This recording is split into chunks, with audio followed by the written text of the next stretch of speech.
Hello बच्चों, कैसे हैं आप? आशा करती हूँ आप सभी स्वस्थ होंगे। चलिए आज की वर्कशीट शुरू करते हैं बेटा।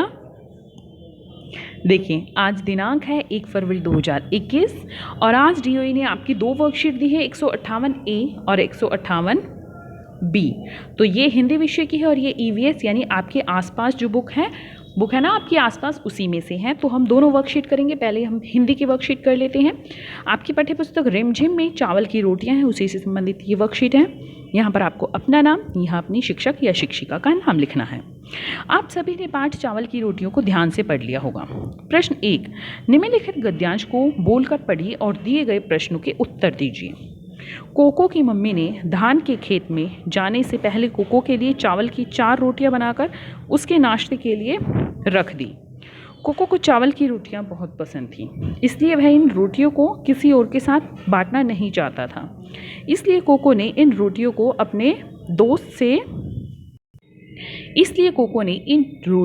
अपने दोस्तों नीनी, मिमी और तिनसु से छिपाकर गुलाबी रंग के फूलदान में रख दिया और सबसे यह कहा कि मैंने अभी अभी डटकर नाश्ता किया है और मुझे बिल्कुल भी भूख नहीं है। तो पहला प्रश्न है बेटा, कोको की मम्मी ने कोको के लिए नाश्ते में क्या बनाया? कोको की मम्मी ने कोको के लिए 4 चावल की रोटियां बनाई थी। ख, कोको ने चावल की रोटियों को फूलदान में छिपाकर क्यों रखा? क्योंकि जो कोको है उसको चावल की रोटियां बहुत पसंद है और वो नहीं चाहता था कि वो इन रोटियों को किसी के साथ बांटे। वो किसी के साथ भी नहीं बांटना चाहता था, इसलिए उसने इसे छुपा कर रख दिया। कोको के घर उसके कौन कौन से दोस्त आए? कोको के घर उसके दोस्त आए नीनी, मिमी और तिनसु। कोको ने अपनी चावल की रोटियों को दोस्तों से बचाने के लिए क्या क्या तरकीबें लगाई? कोको ने क्या किया? पहले तो उसे रेडियो के पीछे छिपा दिया था, ठीक है, और फिर उसने एक फूलदान के अंदर रोटियों को डाल दिया, लेकिन लास्ट में फिर भी उसको वो रोटियां नहीं मिली।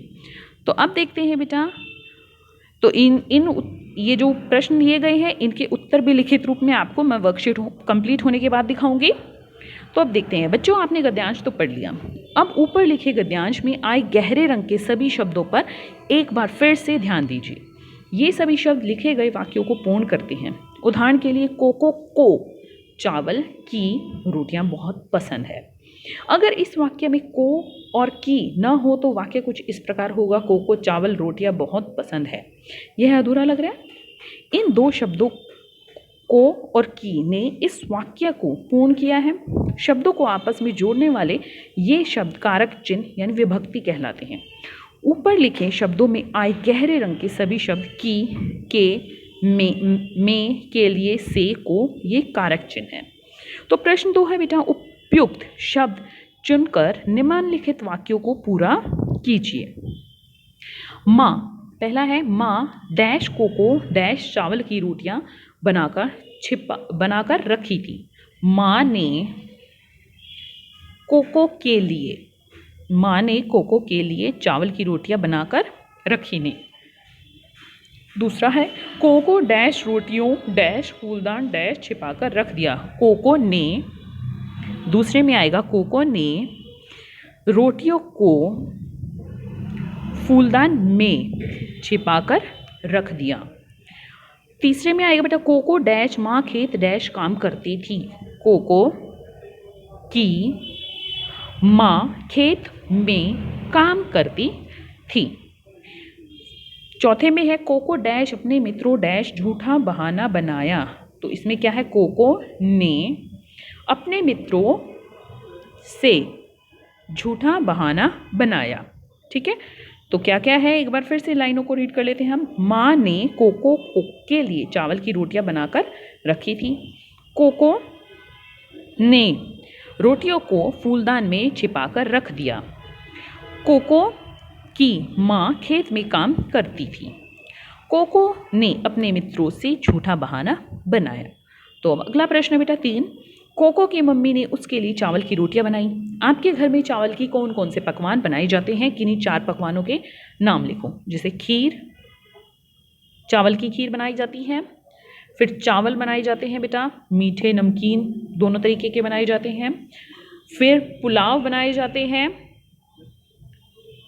ठीक है, और पापड़ भी बनते हैं चावल के, ठीक है, आपके घर में। और खिचड़ी भी बनती है, तो आपके घर में जो भी बनता है आप उसका नाम लिख सकते हैं। अब प्रश्न 4 है कि इन पकवानों में से आपको जो पकवान खाना सबसे अधिक अच्छा लगता है उसको बनाने के लिए आवश्यक सामग्री और उसकी विधि पता कीजिए, अपनी कॉपी में लिखिए।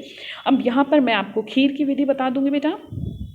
तो इसके बाद ये सभी जो आपके उत्तर हैं वो लिखित रूप में आएंगे। तो देख लेते हैं क्या है।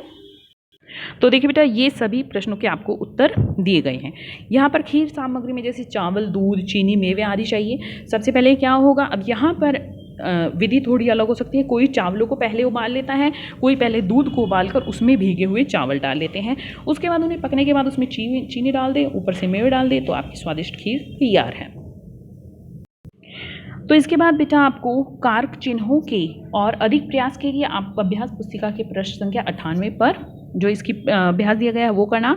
अभिभावकों के लिए सुझाव है कि बच्चों को बताएं कि स्वच्छ भोजन करना उनके स्वास्थ्य के लिए क्यों आवश्यक है, और साथ ही वह यह भी समझाए उन्हें कि भोजन करने से पहले हाथों को धोना क्यों जरूरी है। आज का कोविड का मैसेज है कि हाथों को साबुन और पानी से नियमित रूप से धोएं, तभी हम कोरोना से बच सकते हैं। अब हम ईवीएस की वर्कशीट शुरू करते हैं बेटा। ईवीएस की वर्कशीट में क्या है, ये है 158B।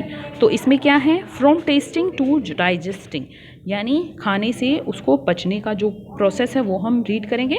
यहाँ पर आपको अपना नेम, यहाँ टीचर का नेम राइट डाउन करना है। अपने मनपसंद खाने का नाम सुनते ही हमारे मुंह में पानी आ जाता है और हम मनपसंद खाने को गप से अपने मुंह में डाल लेते हैं। क्या आपने कभी सोचा है कि मुंह में खाना डालने के बाद खाना कहाँ जाता है? आइए नीचे दी गई कविता के माध्यम से हम लोग अपने शरीर के पाचन तंत्र के बारे में जानते हैं। तो क्या है बेटा, ये देखिए, स्वादिष्ट भोजन मुंह में डालो, दांतों से फिर चबा कर खा लो, खाते खाते आई लार, खाना चला ग्रास नली के पार, खाना धीरे धीरे नीचे आए, पेट में जाकर पेट भर जाए, छोटी आंत खाना पचाए, पच के खाना आगे जाए, बड़ी आंत से होते होते मलद्वार अपचित भोजन बाहर भगाए। तो यहाँ पर अब देखो, यहाँ से भोजन जाके ऐसे पच के ऐसे हमारा एक्सक्रीट हो जाता है।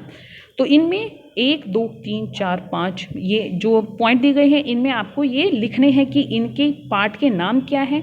ये यहाँ से आप लिख सकते हैं। देखिए, बाकी आप पोएम से भी देख सकते हैं। पोएम में क्या है, ये सबसे पहले मुंह में खा रहे हैं, फिर ये ग्रास नली है हमारी, फिर ये पेट में जाता है, ये पेट है, ये क्या है फिर हमारी, ये छोटी आंत है, ये फिर हमारी मलद्वार, और ये बड़ी आंत। ठीक है। अब यहाँ पर है, ऊपर दी गई कविता से सीखा कि पाचन क्रिया डाइजेशन में बहुत सारे अंग सहायक होते हैं। प्रत्येक अंग का मिलान उसके द्वारा किए जाने वाले कार्य से कीजिए। मुंह में क्या होता है, सबसे पहले इसके द्वारा क्या होता है, मुंह इसमें भोजन को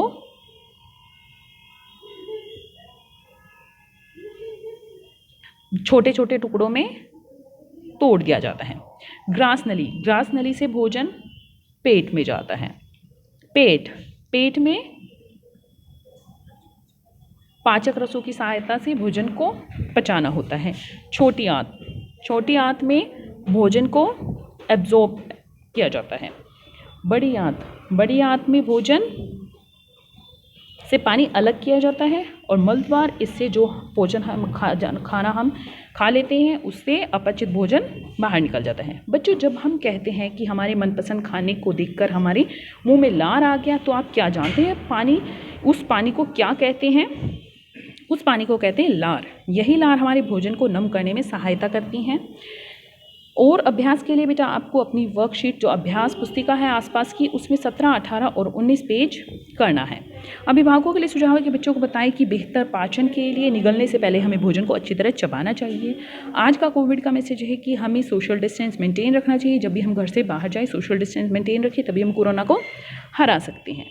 आज की वर्कशीट यहीं पर खत्म होती बेटा। कल मिलते हैं एक नई वर्कशीट के साथ। तब तक के लिए अपना ध्यान रखना। धन्यवाद।